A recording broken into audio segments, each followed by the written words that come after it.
Okay, here's a harvesting operation for you. Much like potato farming, Border Patrol is a way of life in Aroostook County. We are the front line of defense of the border. No doubt it can be a hassle for locals going back and forth, but others use it as a selling point. So that's the boundary. At the Aroostook Valley Country Club, golfers can tee up, and as the website says, literally hit it out of the country. This is our most unique situation. It's a lot quieter than its southern counterpart, but much bigger. At 5,525 miles, the northern border is the largest land boundary in the world. 611 of those miles are shared by Maine. Half are water. The remoteness of the state of Maine itself, it has its pluses and minuses. Dennis Harmon is division chief of Holton Sector, made up of 6 patrol stations in Maine and more than 200 agents. According to U.S. Border Patrol data, apprehensions along the northern border were up 38% in the first 6 months of 2018, compared to the same period in 2017. In Holton Sector, it jumped 250%, from 8 to 28.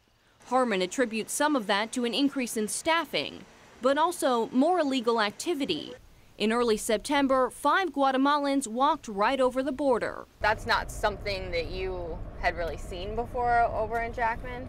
Not a number that big. I mean, five people. I mean, I'm pretty confident in saying that's a first to have a group that large apprehended, having illegally entered from Canada. A June 2018 report on northern border strategy reveals the most common threats: the flow of drugs back and forth, and terrorists, primarily homegrown violent extremists in Canada, who aren't included on the U.S. government's watch list. The people that want to do the United States harm only have to get it right once. We have to be right 365 days a year. The international border is marked by a break in the tree line, what agents call the slash, as well as these concrete markers. In some spots, it's just a matter of crossing the street or even a farmer's field. In this day and age, taking an Uber and getting in another Uber if you want to do so. Harmon says they're aware of the most vulnerable spots, but use technology to their advantage. Cameras and sensors are watching all the time, some using infrared and ground vibrations to pick up on activity. And as we learned, they work. It shows one black 4-door Chevy SUV heading away from Carmel. That's us. It means agents can spend their time and energy elsewhere. They know we're out there, so it's a deterrence. One of the routine patrols is at the bus station, where agents ask passengers if they're a citizen of the United States. 10% of apprehensions this year came from these types of transportation checks, says Harmon. Public conveyances are a preferred method of smuggling for either people or contraband.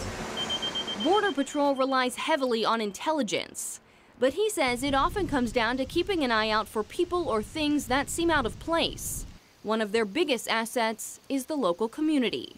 Even Holton is a larger town, but it's, you know, you take the guy that's the mailman, Mr. McCormick there, he would notice something. Here on the front line, Harmon says they always need to stay one step ahead to secure the border and keep America safe.